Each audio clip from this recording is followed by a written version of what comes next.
সম্মানীয় দর্শক বন্ধুরা, সাকসেস পয়েন্ট বিলতোড়া ইউটিউব চ্যানেলে আপনাদের স্বাগত জানাই। পশ্চিমবঙ্গ সরকারের তরফ থেকে কৃষকদের জন্য দারুণ সুখবর দেওয়া হলো। কৃষকদের জন্য রাজ্য সরকার 250 কোটি টাকা বরাদ্দ করা হলো। এর ফলে রাজ্যের বিভিন্ন জেলার প্রায় 75,000 কৃষক উপকৃত হবেন। কিভাবে এই সুবিধা আপনারা পাবেন বা কারা পাবেন, সমস্ত ধরনের তথ্যের আপডেট এই ভিডিওতে রয়েছে। তাই ভিডিওটি স্কিপ না করে দেখুন এবং চ্যানেলে নতুন হয়ে থাকলে ছোট্ট চ্যানেলটি সাবস্ক্রাইব করে নোটিফিকেশন অল করে রাখতে ভুলবেন না। এবং যেসব ব্যক্তি ইতিমধ্যেই সাবস্ক্রাইব করে রেখেছেন তাদের জানাই অসংখ্য ধন্যবাদ। এই নিয়ে প্রতিবেদনে কি বলা হচ্ছে সরাসরি দেখুন। বাংলার মুখ্যমন্ত্রী হিসেবে দায়িত্ব নেওয়ার পর থেকেই গ্রাম বাংলার উন্নয়নে বিশেষভাবে নজর দিয়েছেন মমতা বন্দ্যোপাধ্যায়।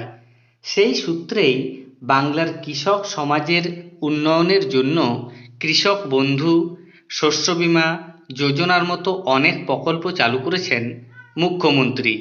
পাশাপাশি কৃষকদের প্রযুক্তিগতভাবে এগিয়ে দিতেই রাজ্য সরকার প্রতি বছর বেশ বড় সংখ্যক কৃষককে কৃষির জন্য আধুনিক মানের উন্নতশীল যন্ত্র কিনতেও সাহায্য করছে। এবারেও সেই উন্নতশীল যন্ত্র চাষিদের হাতে তুলে দেওয়ার সিদ্ধান্ত নেওয়া হয়েছে। রাজ্যের কৃষি দপ্তর সূত্রে জানা গিয়েছে, এ বছরেও রাজ্য সরকার বাংলার মোট 75,000 কৃষককে আধুনিক যন্ত্র কিনতে সাহায্য করবে। এর জন্য রাজ্যের খরচ হবে 250 কোটি টাকা।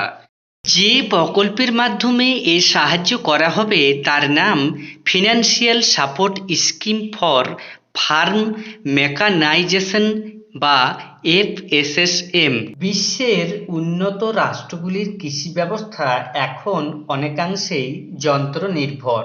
ভারতের মতো উন্নয়নশীল রাষ্ট্রেও কৃষির ক্ষেত্রে যন্ত্রের বহুল ব্যবহার শুরু হয়ে গিয়েছে। পাঞ্জাব, হরিয়ানা এবং দক্ষিণ ভারতে তার বহুল ব্যবহার চোখে পড়ে। সেই সব রাজ্যে ফসলের উৎপাদনও বেড়েছে আধুনিক যন্ত্রের ব্যবহারে। মুখ্যমন্ত্রী চান বাংলার কৃষকেরাও এই উন্নয়নের আস্বাদ নিক। বাংলাতেও এখন আর জমি চষতে লাঙ্গলের ব্যবহার দেখা যায় না বললেই চলে। পরিবর্তে এসেছে ট্রাক্টর, ধান ঝাড়াইয়ের কাজেও ব্যবহার করছে যন্ত্র। এই যন্ত্রের ব্যবহারের সুযোগ যাতে রাজ্যের সব কৃষকই পায়, তার জন্য প্রতি বছর রাজ্য সরকার একটু একটু করে রাজ্যের সব কৃষককেই FSSM এর অধীনে আনার কাজ চালিয়ে যাচ্ছে। সেই সূত্রেই এই বছর রাজ্যের 75,000 কৃষককে এই সুযোগ দেওয়ার সিদ্ধান্ত নেওয়া হয়েছে। গতবারের তুলনায় এবছর প্রতিটি জেলাতেই কৃষকদের সংখ্যা বাড়ানো হয়েছে। বেশি সংখ্যক চাষিকে সুবিধা দেওয়াই সরকারের লক্ষ্য। তবে যারা গত বছর যন্ত্রাংশ পেয়েছেন তারা এবছর কিছু পাবেন না। সবথেকে বড় কথা, এবছর যন্ত্রাংশ দেওয়ার ক্ষেত্রে স্বচ্ছতা রাখার জন্য অনলাইন লটারি চালু হয়েছে। রাজ্যের কৃষি দপ্তর সূত্রে জানা গিয়েছে, এবছর থেকে FSSM এর অধীনে কৃষকদের যন্ত্রপাতি কিনে দেওয়ার ক্ষেত্রে অনলাইন আবেদনের পদ্ধতি চালু করা হয়েছে। এর জন্য গত 20 আগস্ট থেকে একটি পোর্টালও চালু করে দেওয়া হয়েছে।